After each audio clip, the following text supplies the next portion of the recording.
good job that you think it is me and Mashagu who are doing, it is these principals, because they are very good at what they do. They have really held us. Please take your seats. With your permission, Your Excellency, allow me to call the Chairman of Board of Governors, Nyeri National Polytechnic, Dr. David Gashiru, to make a few remarks.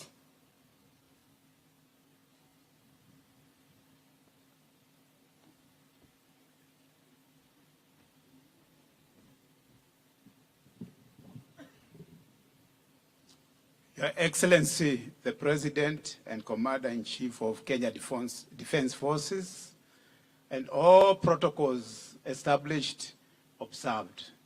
Good afternoon. Mine is very simple. To first of all thank His Excellency, the President, for gracing this occasion, and also, most importantly, for coming to Nyeri National Polytechnic, whose role in this occasion is to switch the torch for the 100 years of TVET. For us, this is very important because we may be one of the youngest children of TVET, but given the opportunity to light up the torch, which will end up in Kabete, is a great thing for us. Your Excellency, allow me to introduce the members of the Governing Council of Nyeri. Wherever they are, please stand.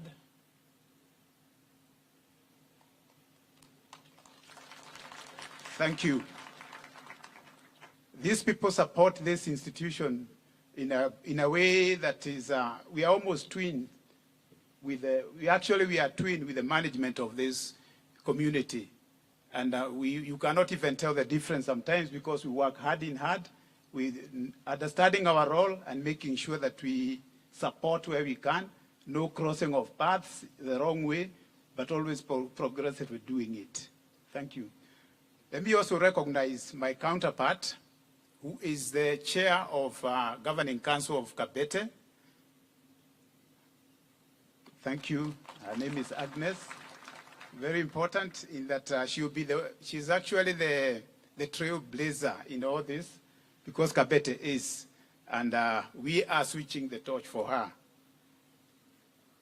Finally, I wish to thank this community of Nyeri for being nice people, the management, the teaching staff, everybody who is here. Thank you very much for being such nice people, such supporting team, and with your principal who is actually leading in every good way that I can talk about.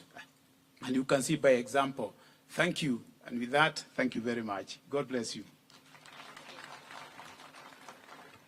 Your Excellency, allow me to introduce the CEO, CDAC, Professor Kitainge, who is doing a very good job for CDAC.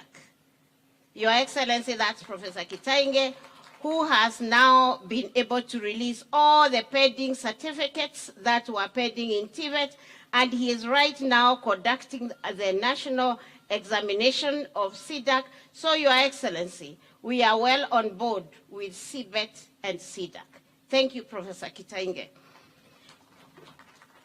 We also have a few working partners like German GIZ. Where are you? Any other working partner? Your Excellency, that is German GIZ, who is hand-holding us.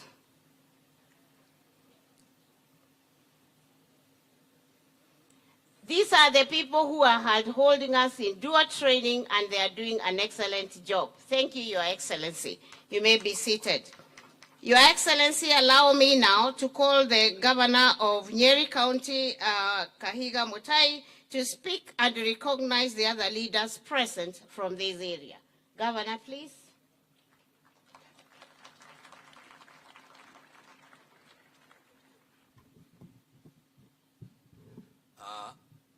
Thank you very much, P.S. Moria, Your Excellency, the President, Dr. William Samoei Ruto, whom we should rightfully call the father of TVET, or the current father of TVET.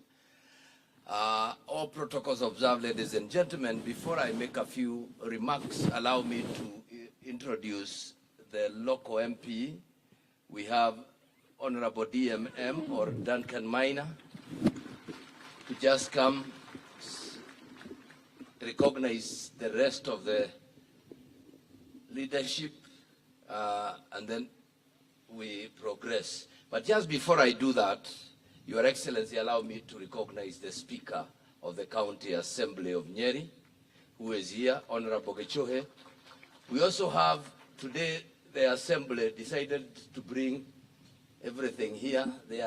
He is calling order here. Where are the members of the County Assembly, led by the Majority Leader?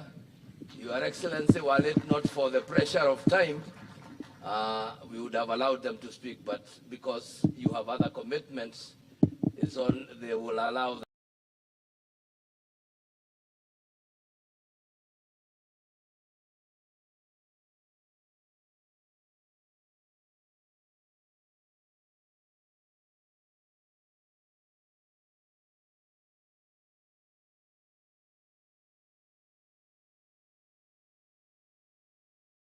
That we just recognize them.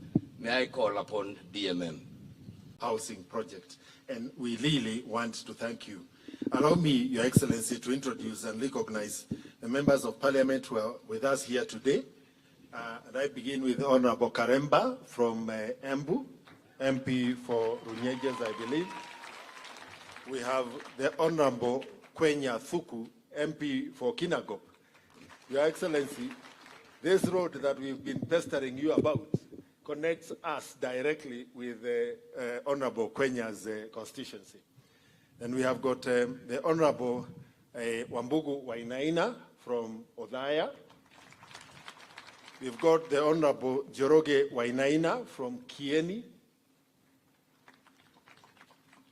We've got the Honorable John Kagushia from Mukurweini.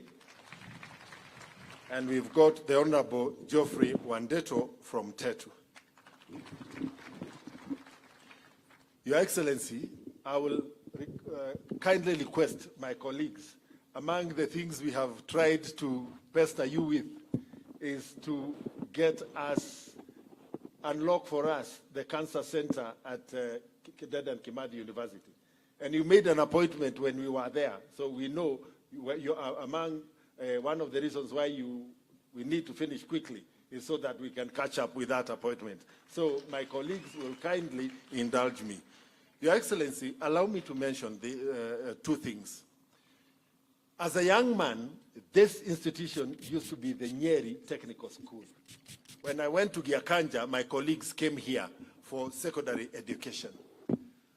Within that time, you did serve as the Minister for Higher Education, and you transformed the technical schools then, together with the village polytechnics, into technical training institutions. As president, you have laid more emphasis and transformed this institution into the Nyeri National Polytechnic. We want to express our gratitude to you. Your Excellency, I want to share your vision that beyond the diplomas that these institutions are offering, to provide a career path for these technical skills, if we could follow in the footpath of the great Manchester Polytechnic in the UK, and we start offering higher national diplomas, because technology is evolving. And we have new technology like 3D printing and computer-aided designing, which are largely impacting all and upsetting all sectors of society, including the medical profession. And therefore, even your move towards upgrading the courses being offered by such institutions so that the technical-based and the technology-based courses in medicine can also be offered here, expands the opportunities for our young people. Your Excellency, allow us to express our gratitude for the Jitume Lab that is already established here, where you have had an opportunity to interact with the 100 young people, most of whom are based in these institutions. Your Excellency, if we could be working with the TVET and the Ministry of ICT, we could get another 2 or 3 trainers, we can begin an evening program where the young people from the neighborhood can use the same facility from 4 p.m. to about 9 p.m. in the evening, increasing the opportunities for our young people. The other most unique thing is the certification of plier running. And Your Excellency, 2 weeks ago, we had an open day here in this National Polytechnic.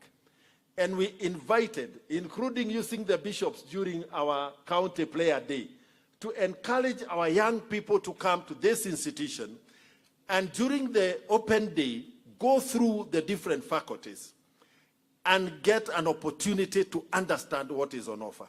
From Nyeri Town constituency, Your Excellency, in that one day, 281 young people registered for courses here.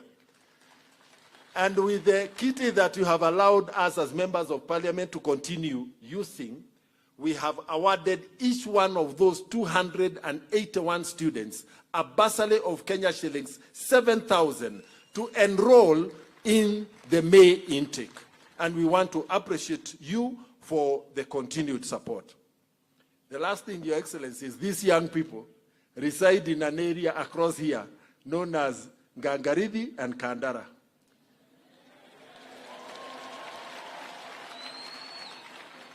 The governor, with the little resources he has from Kura, has done 1 kilometer of road connecting Gangaridi to Shiaraini. The little money that comes to the constituency, we have put in, and actually the construction is going now, another 500 meters. But the entire road is 2.8 kilometers. So, Your Excellency, if as part of the support to the students here, our ministry could avail to us the money needed for the 2.3 kilometers remaining, the students in this institution can be much, much more comfortable in coming for learning. I want to once again thank you very much. Nyeri is your home. We are always delighted to receive you. Thank you, sir.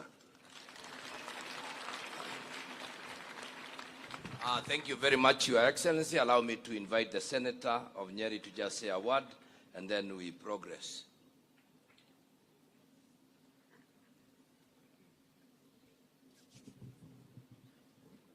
Thank you very much, Your Excellency, the President, Dr. William Samoei Ruto. All protocols observed. Your Excellency, sir, I'm delighted every time I see you come visit us in Nyeri, because every time we've held a discussion, we leave the room more enlightened. Indeed, we know that choosing you as a president was the right decision that we made, because under your leadership, Your Excellency, we can see the plans that you put forward to ensure that our youth get skilled, not only skills, but employable skill. And we want to assure you, Your Excellency, we will support you to implement the laws that are needed so that the plan of Kenya Kwanza government can become a reality. Thank you, Your Excellency, sir, and thank you most importantly for the promise you've made that you're going to unlock what has been the cry of Nyeri people, the Cancer Center. Thank you very much, Your Excellency, sir. Asante sana. Your Excellency, I want to introduce my deputy, the Deputy Governor of Nyeri, David Waroe. Your Excellency, we are among the very few counties that are not fighting. Allow me to give him a minute to just say hi to you.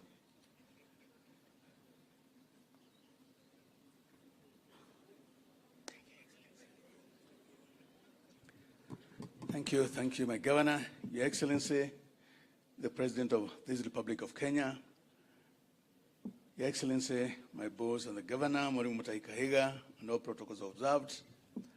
Mine, Your Excellency, is to thank you so much for coming to Nyeri and to help our kids to actualize what is actually, at the moment, you're calling TVET training. Before, when I was in school myself, in primary school, I remember my mother was telling me, Kinani, I'll translate. Kinani wa guthoma wega, ugathiga college karia kari haria. Kinanire, if you don't study very well, you go to that polytechnic, which village polytechnic which is there. But now things are different. We are talking about now people not going to university and actually choosing to go to polytechnics because of what actually they are acquiring from here. If you are to get somebody who has done engineering, automotive engineering, direct to university, or someone who has gone through the polytechnic, and those two are asking for employment, the one coming from polytechnic will get a job before the other one. And that is the beauty of TVET. So, Your Excellency, thank you so much for nurturing the polytechnics, and that is the way to go. Thank you so much, Your Excellency, and for coming to Nyeri again. Karibu sana, Your Excellency. Thank you. Thank you very much, David. And now, Your Excellency, as I stand here, though I'm not a student of history, I really would want to say that in 1924, this journey began. This journey began in Kabete, where the Catholics themselves decided that it was right and okay for them to begin the polytechnics and teach us skills towards perfection and towards meeting their needs. Your Excellency, over time, we did in fact grow to other places, but like David has said, we got to a situation where we failed in our planning. We did mess the education system. By the time you became Minister of Education, number one, there was a backlog. People could not go to university and they had to wait for 3 years. We had the TVETs and the technical institutions as what David has described, schools for failures. But when you came, you became the beacon of light. Number one, you completely removed any backlog of university intake. If anybody wants to walk back in history, remember it began with Daktari William Samoei Ruto when he was minister. Second thing you did, you converted the entire thinking around the TVET. I am well aware that you did not only focus on national polytechnics, you focused even on village polytechnics, where you helped around 2013 to introduce the capitation of 15,000 per student. This went on well and increased our uptake, and we started changing our thinking as Kenyans. Today, as we stand here, Your Excellency, out of an idea that came from you, we are almost ensuring that every constituency in Kenya has a TVET that is working. We want to thank you greatly. And as I stand here, I would want to tell those naysayers who think that Kenya can only produce white-collar jobs, that the direction you are taking us, Your Excellency, is the direction to go. It is pointless for us to continue churning out of our universities political scientists who have no skills. Today, we want people with skills. When you bring in your the affordable housing program from the Kenya Kwanza government, Your Excellency, we need the people who can work there. Today, we have seen marvels. As we stood there, a young man was telling us that in the last few days, he has earned 500,000 Kenya shillings through that kind of program. This is the way to go, Your Excellency, and we want to encourage you. As you push on, it will be a little painful. We will call you Zakayo Maramingi, lakini, Your Excellency, keep going. Because the challenge we have in this world is for those people, we have very few brave men and women, and like you have told us many times, you are not thinking about the next election, you are thinking about the next generation. And therefore, Your Excellency, I want to encourage you and to thank you as you push on. It is my duty to welcome you to this county, which is your second home. Every time you come, we are very gratified.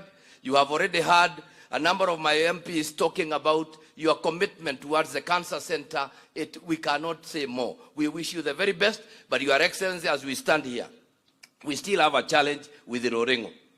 Rorengo, Your Excellency, we still have a big challenge. The work that has been done there is shoddy. Even the tartan track that has been done cannot be used by athletes. Your Excellency, kunja ngumi. Hapo lazima ukunje ngumi. Having said that, ladies and gentlemen, I now have the pleasure to invite Waziri Machogu, Waziri wa Elimu, aje azungumze na mkaribishe rais. Karibu sana waziri.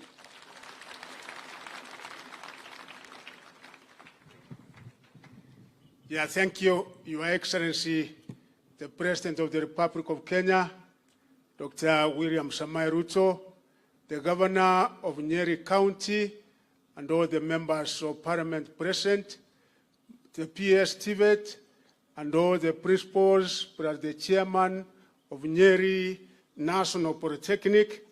Your Excellency, it's a very good opportunity once more for us to welcome you for this very important function, and in particular to Nyeri National Polytechnic.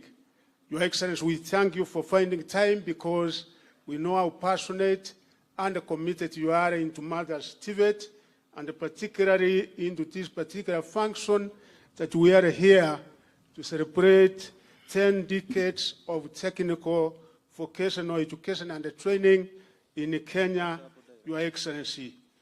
Today we look back, Your Excellency, with tremendous, it has been a tremendous journey from a single TVET institution in Kenya in the year 1924, which was then Kapete Industrial Training Depot, and today the TVET sector has actually grown to the largest population of students among tertiary and higher institutions of learning.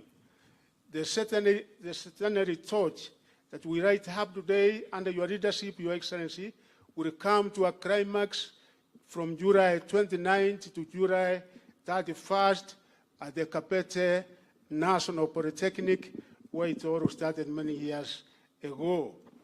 This frame manifests a profound symbolism on the positive influence of TVET in society today that includes driving socio-economic transformation in Kenya and contributing to the bottom-up economic transformation agenda of this government and giving hope, Your Excellency, through you to our thousands and millions of youth. Several ways that as education, we think we are going to achieve our objectives through the frames which tie the education system throughout this country. And one of the ways that we think we will be able to achieve this through this torch is that they frame the fixed guidance that TVETs are provided to students through practical vocational skills that have empowered our graduates over the years to contribute to national development in both the informal and the formal sectors. The frame also serves to illuminate the part Kenya has taken over the years through resilience and innovation. The TVET institutions, Your Excellency, seek to provide the much needed skills and the competencies that will no doubt create employment in both the formal and the informal sectors and cure the future unemployment challenges that we have in this country. The torch also has a universal reverence for the quest of knowledge, and the TVET sector is focused on the competence-based education and the training that emphasizes on more practical skills and the rest of theory. This represents the transformative power of technical and vocational education to provide practical skills, hands-on training and opportunities for self-improvement that makes our graduates market ready. The torch embodies the spirit of resilience and determination in the face of all forms of adversity. Just as the frame perseveres in the face of adversity, TVETs, after over majority of Kenyans, a second chance to upgrade their skills. This has been made possible by the launch of the recognition of prior learning policy last week and the graduation of the first cohort of over 800 students, Your Excellency, and we thank you because we passed this in Cabinet and we were able to operationalize it last week, and quite a number of Kenyans are going to be beneficiaries of this because we have thousands out there who are overqualified, but they don't have any certification as yet. The frame finally signifies innovation and creativity that will drive this country forward through the skills, competencies, and the knowledge gained from the TVET sector. The competence-based education and training empowers graduates to solve everyday problems in society and the community. Your Excellency, it encourages critical thinking, creativity, and entrepreneurship, which we are encouraging our young men to undertake. The ministry, in conclusion, Your Excellency, we intend to keep the frame planning under your leadership by undertaking various measures and activities, particularly in the 4 months to come, which will include strengthening CDAC to play a leading role in curriculum development, assessments, and certification. Also, ensuring that we are linking up TVET institutions with industry to allow industry-led training programs through a dual training approach. And we have also embarked on a rollout of sustainable financing of training under the new funding model, Your Excellency, of which our TVET trainees are beneficiaries of the model that you did introduce last year. And also, we are implementing as TVET the 15 billion trees initiative, where TVET institutions have been given a target of establishing 8 million seedlings in our nurseries countrywide. And already we are almost getting to our target of 5 million trees annually, and we have a tree nursery in each and every one of our TVET institutions. And Your Excellency, we thank our principals for the work well done in that particular direction. With those many remarks, Your Excellency, it is now my very humble duty to ask all of us to be upstanding as we invite His Excellency the President of the Republic of Kenya to be able to address us. Kindly be upstanding. You welcome, Your Excellency.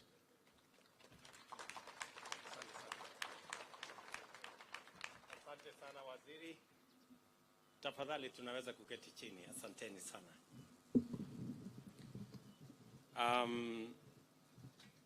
Mheshimiwa Gavana wetu wa Nyeri, Mheshimiwa Waziri, Principal Secretary wetu, viongozi wote wa bunge la kitaifa, wa bunge la kaunti letu la Nyeri, viongozi wote, principals of various TVET colleges,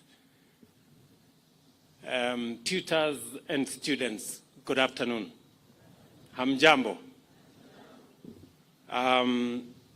Kwanza nataka nishukuru Mungu kwa kutupatia nafasi hii tufike katika Nyeri National Polytechnic and the launch of the TVET 100 Centenary Flame marks a critical milestone in our nation's journey of economic transformation, highlighting the undeniable contribution made by technical and vocational education and training institutions to enhancing our capacity to achieve inclusive growth and equitable development.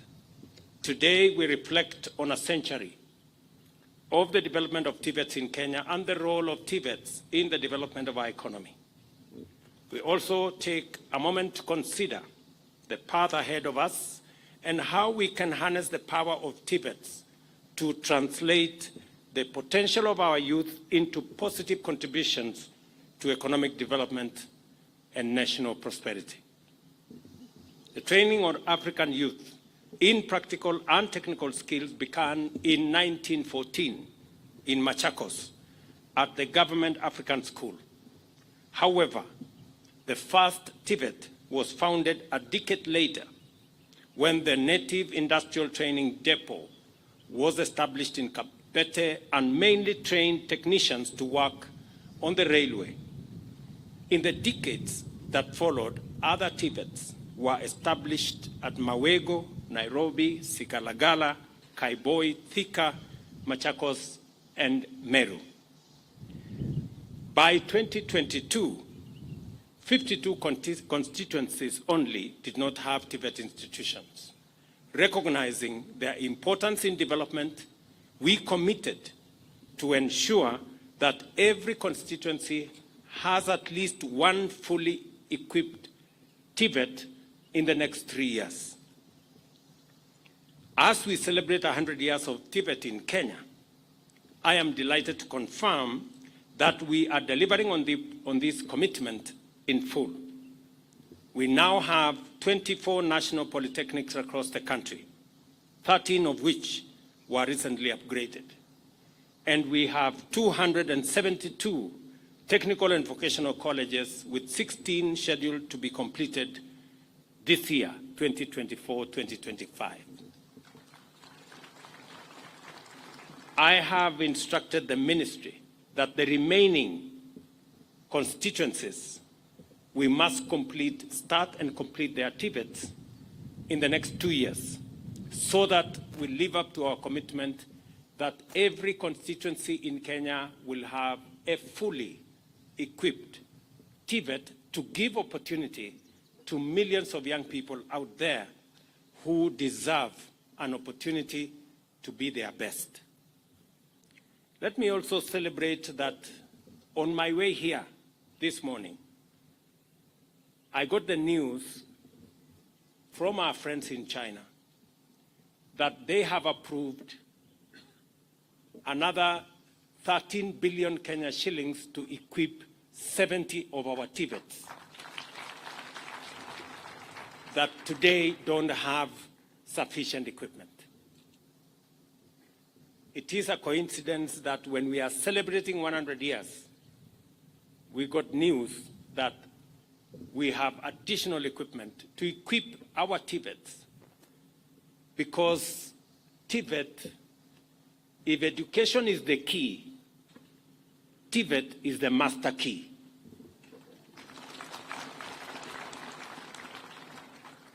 And I am very proud of the achievements that we have made, the strides that we have made in our TVET sector. I remember very well when President Kibaki promoted me to Ministry of Higher Education in 2009. I had a big conversation because all our education was focused on formal learning, largely theoretical learning. We even had huge classrooms in our universities of students learning social degree courses, anthropology, sociology, and many others. And I asked the question then, when I was Minister for Higher Education, how are we going to align our education to be in tandem with the targets we have set for ourselves under Vision 2030? Because unless we have the men and women with skills and competences to assist us achieve the targets of Vision 2030, we run the risk of Vision 2030 being Vision 3020. And you know what that means. And I had a candid conversation. And it was not an easy decision, because I remember then, when, as minister, when I said, we need to change focus. We cannot, it is good to learn history. And I was a very good student of history. We all know Vasco da Gama arrived, and he came from somewhere and he ended somewhere. But he since passed away, So while that is important, it is also important for us to think about the future. The future is different from the past. We need new skills. We need new competences. We need new approaches. We need new knowledge for us to tackle an ever-changing world. And therefore, we need to refocus our education as appropriately. And I want to thank the managers of our TVET institutions, the principals you see here. Naomba wasimame hawa watu. Tuwapigie makofi. These good people, they are my friends. They know what we have done together. You may sit. When I first undertook the journey, because when we started this journey of TVET, there were less than 40,000 students. Today, I'm very happy that we have 350,000 students in TVET. Then, as the Deputy Governor has said, to go to a TVET institution was almost like a punishment. It had been made to look like that is the place for people who have not done well. But I am very proud that today we have changed the perception, we have changed the branding, we have changed the place of TVET to the extent that last year, up to 9,000 students who had been admitted to universities chose not to attend the university, but to come to TVET. Because it has been proven now that TVET presents an opportunity for practical skills, for people to acquire knowledge, to acquire competencies that have significant relevance to where we want to go as a people. The strategic design of our bottom-up economic transformation agenda is to accelerate economic growth by investing in its critical pillars in a manner that creates employment for millions of talented, motivated, educated young people. The better plan, therefore, makes our young people the frontline actors in our quest for inclusive growth. And I want to speak to the young people of our nation. If you look at our plan, young people are front, back, center, left, right of our plan. Whether it is agriculture that we are focused on food security, we are working on how do we reduce the age of our farming community from 60 downwards, because it is the only chance we have to transform our agriculture and underwrite our food security. Whether it is our SMEs or manufacturing or the investment we are making in our special economic zones, our county aggregation industrial parks, that whole ecosystem is about young people and the employment that is potent in those spaces. Or whether it is our pillar on digital superhighway, it is about how we can monetize the talent, the knowledge, the expertise of the young people of Kenya using our digital platform. I was very happy this morning. I went to the ICT hub here in Nyeri. And Mike, a gentleman from the village here, was telling me how in the last 6 months he has made 500,000 working online.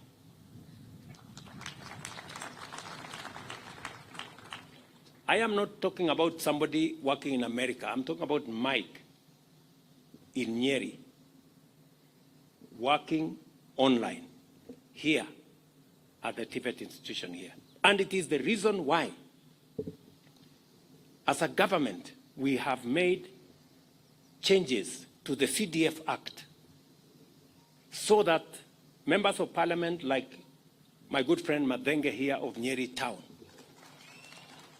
they now have an opportunity, and we have agreed with them that every ward in Kenya, the same way we have a TVET here in Nyeri Polytechnic, every ward in Kenya must have an ICT hub.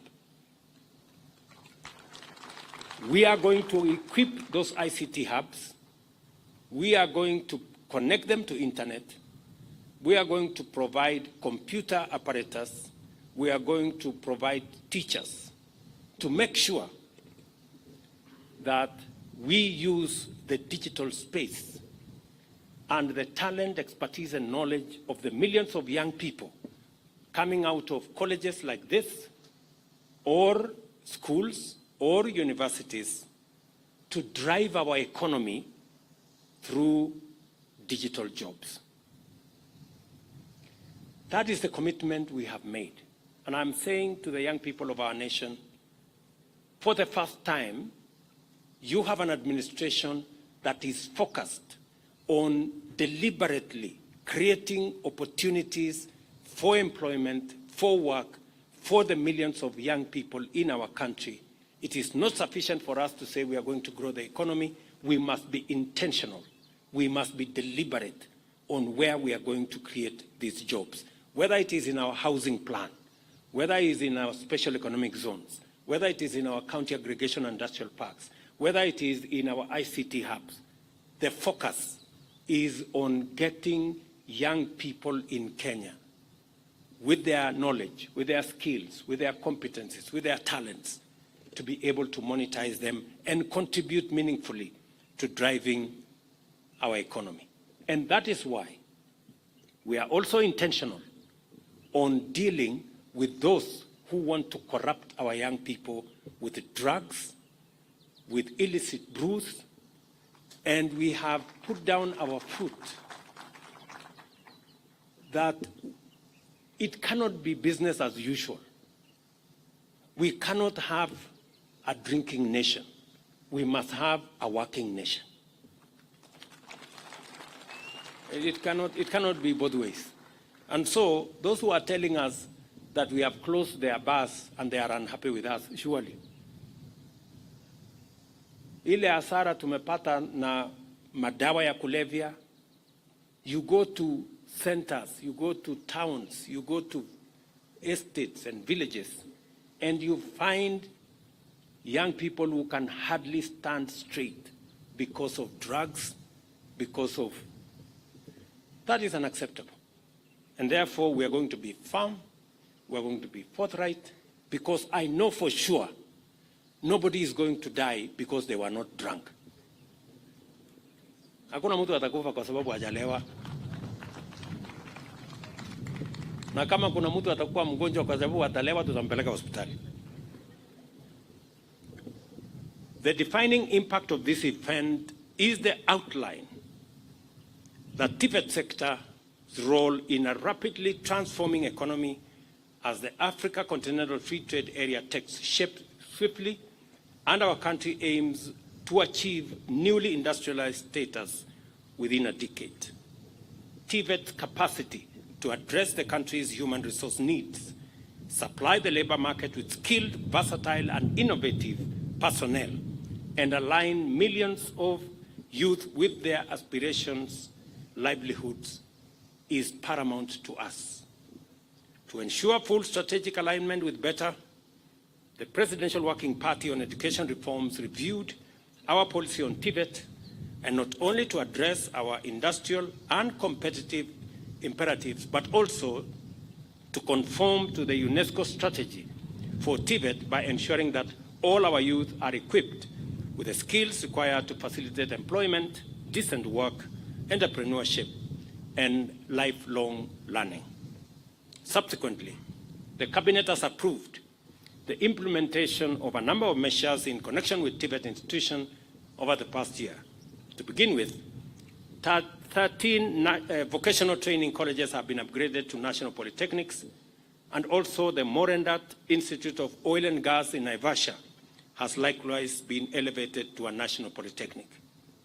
Secondly, the mandate of TVET and Curriculum Development Assessment and Certification Council to oversee the curriculum design, assessment, and certification in the TVET sector has been reinstated in line with the TVET Act of 2013. And I'm very proud that I have now that tall, very good gentleman, Kimoinge, and he is doing a fantastic job. Somebody somewhere, for strange reasons, decided to abolish SIDAC and take this whole TVET sector back to the Kenya National Examination Council. Something that in the design that we worked on, it was very clear that we need a different assessment tool for TVET institutions, like what we are seeing here. Today, we were shown there how they now mark exams. Many students used to fail exams in TVET because their English is not so good. But you see, when you want to build, when you are a mason, there is no masonry in English. Masonry is masonry by any whatever language. So if you are not good in English, it is the reason why you are a mason, because you are not an English speaker, you are not an English teacher. So instead of marking the English, mark the masonry skill. And that's the difference we are making. And therefore, I want to congratulate SIDAC. Please take up the responsibility of making sure that our young people acquire the skills without hindrances from other extraneous matters. Just imagine that hapo nyuma mtu amekuja kusomea useremala, anapata A kwa skill ya useremala, lakini kwa sababu ile examination iko na English, iko na maths, iko na sijui nini, anaanguka maths na English na nini, mwisho anasemekana hiyo exam yote ameanguka. Na hajakuja kusomea hesabu, hajakuja kusomea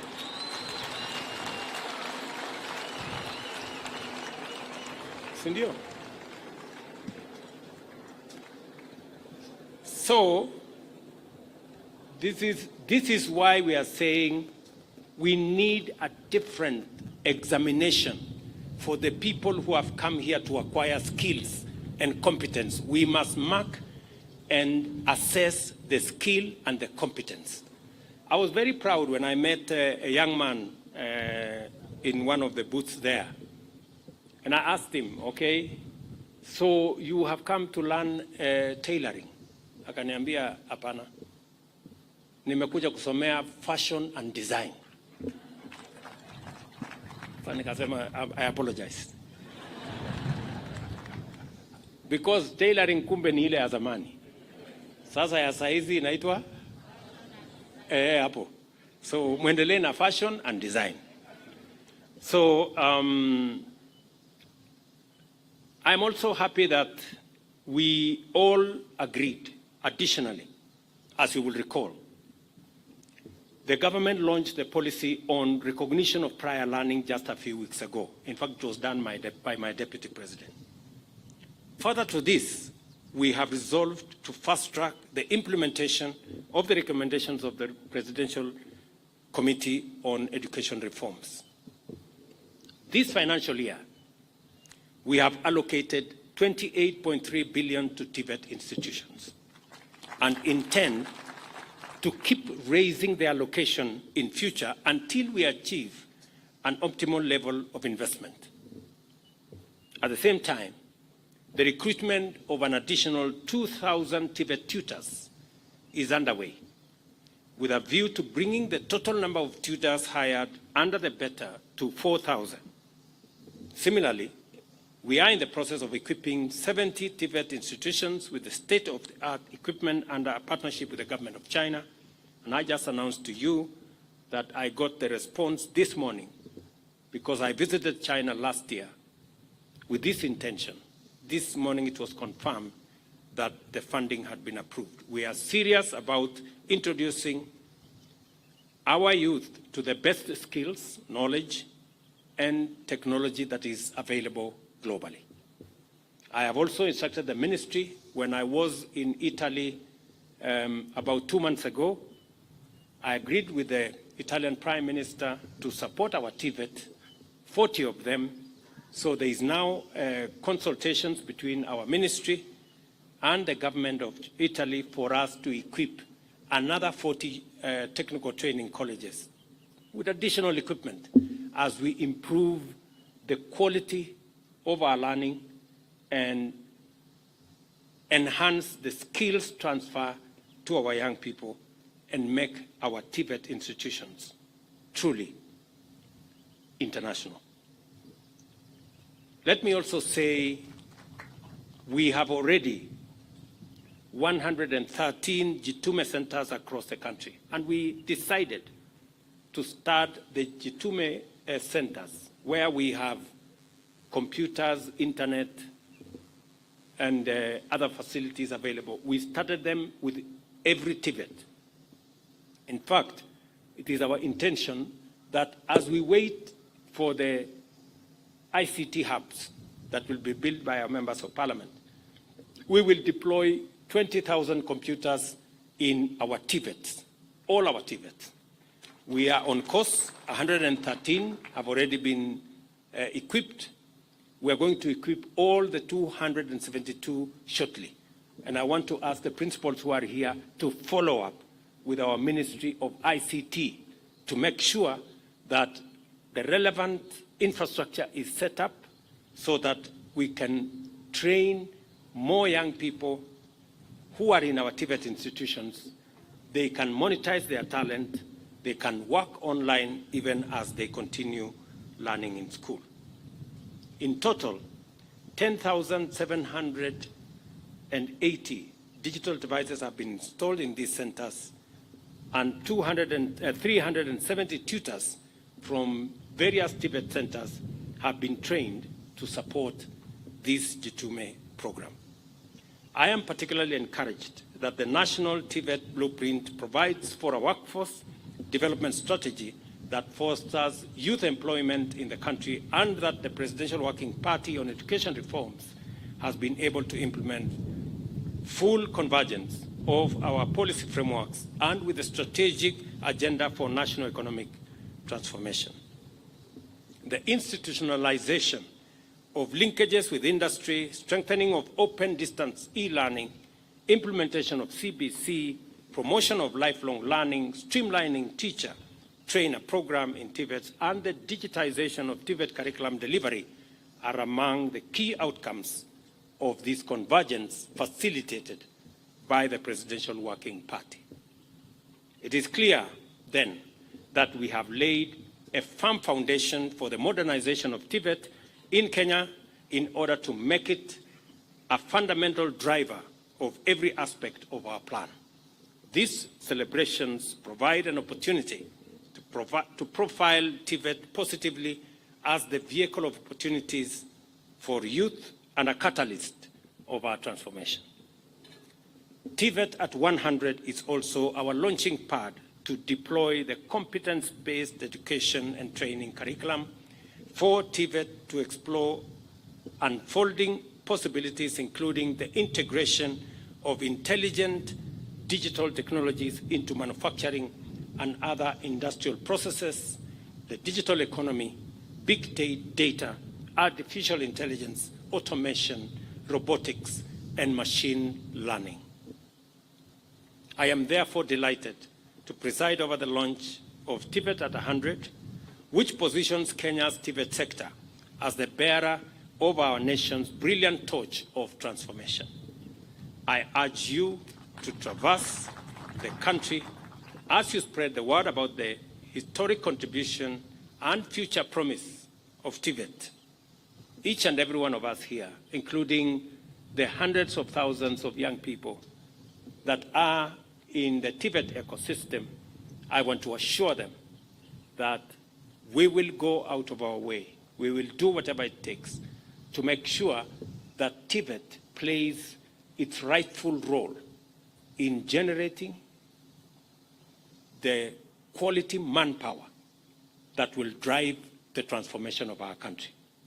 I also want to tell the TVET students that in the ecosystem of the plan that we are putting together, there are opportunities in every sector of our plan, from agriculture to EPZs, to our special economic zones, to our county aggregation and industrial parks, to our G2 centers, to all the sectors, including our UHC program, has opportunities for young people to play their rightful role in driving the economy of our country. And that opportunity is spread both locally and internationally. We have a deliberate program also of making sure that Kenyans run the world by exporting our labor across many borders. We are concluding bilateral labor agreements with 19 countries where we want to provide opportunity for young people from Kenya with different skills, the conversation to work in those areas. So as you go through your learning processes in Kenya, the young people must set their eyes on the horizon, knowing that there are opportunities locally, and we are fashioning those opportunities deliberately, but there are also opportunities beyond our borders. Because the same way others have gold, we have our human capital as the premier export that Kenya can give the world. And I am looking forward to the days when Kenyans will be running the economies of Europe and America, because that is a reality that we can achieve in our lifetime. Go forth and share with our young men and women throughout the country the scope of opportunities that TVET can unlock for their benefit. Today we light the flame of learning, entrepreneurship, innovation, and work. Let it light our path for decades to come until we achieve inclusive growth and sustainable development. I'm very proud to be in Nyeri again today. I know we made a commitment to this great institution. I have discussed with Principal Mwangi on some of the aspects of infrastructure required in this school. He has informed me of the gaps, and I have committed that I will do something about it so that Nyeri National Polytechnic can play its rightful place. I know that in your neighborhood here, your member of parliament has also told me that there is a school. Hiyo shule yako inaitwa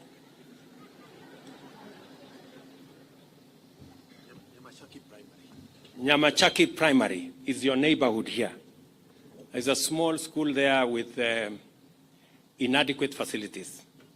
And Mheshimiwa, because they are neighbors to this school, I am going to commit 10 million shillings for now. And to see how we can upgrade that school, because I'm told there are 2,600 students, and they are learning in not so very good condition. Your member of parliament has been on my case, and he told me, unless I say something here, things may not be very good, and I may not be allowed to leave this place. Thank you, sir. So, and you can see with his height, he can be very dangerous. So, Mheshimiwa, I hope I have bought my peace to live. Yes. So, otherwise, to the great people of Nyeri, asanteni sana, na nimesikia vile gavana wetu wamesema kuhusu stadium yetu hapa Nyeri. Imetuletea matatizo kiasi, lakini tutaishughulikia. Vile ameniambia, nitafanya hivyo. Simulisikia vile aliniambia? Alisema nifanye nini? Nitafanya hivyo. Kwa sababu wale watu wote wako kwa hiyo area niliwaambia mambo yao ni matatu. So otherwise nataka niseme pongezi kwenu ninyi nyote, and to assure that TVET okay. Mumesema vile vile kuna barabara hapa iko na matatizo. So nimesikia vile mumesema, na next week nitatuma waziri wa barabara akuje hapo na apange vile hiyo barabara itajengwa. Na vile vile tumeshakubaliana kwamba katika ile program yetu ya housing pia tuko na nafasi, ngoja kidogo.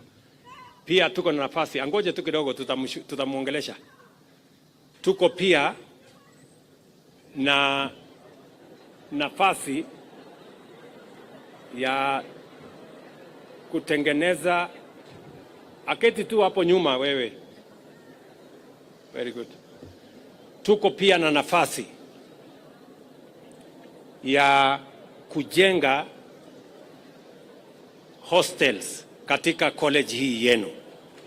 So mimi ninataka niwaeleze pia, huyu mjumbe wenu Mheshimiwa Mathenge atapanga na mimi ili tuhakikisha kwamba program yetu ya affordable housing pia tunaileta mpaka ikafika kwa Nyeri Polytechnic kwa mpango wa hostels ya wanafunzi, ndio wanafunzi wengi waweze kusoma na kuishi mahali ambapo pana usalama na vile vile pana usafi na mambo yale mengine ambayo yanahitajika.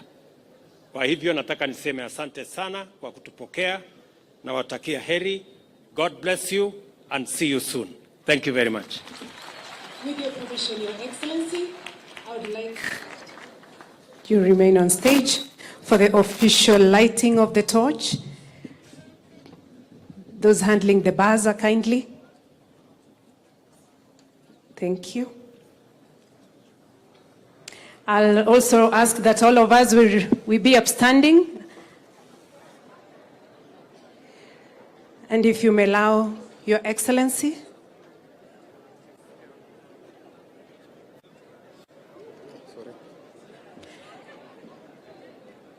Thank you. If you may allow, Your Excellency, I will count you down in the count of 5, 4, 3, 2, 1.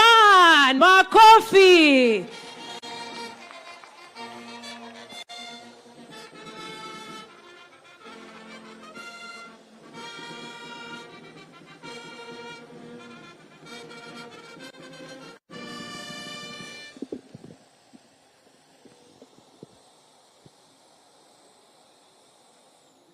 Thank you very much.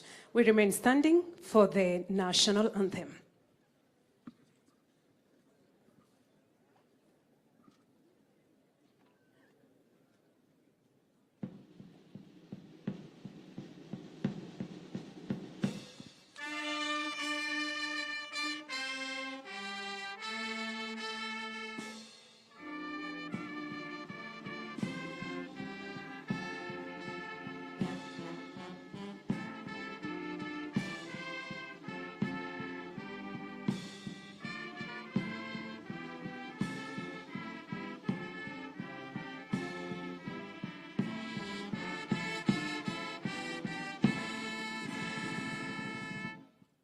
I request we all remain standing as we allow His Excellency to leave us his own pleasure. Thank you.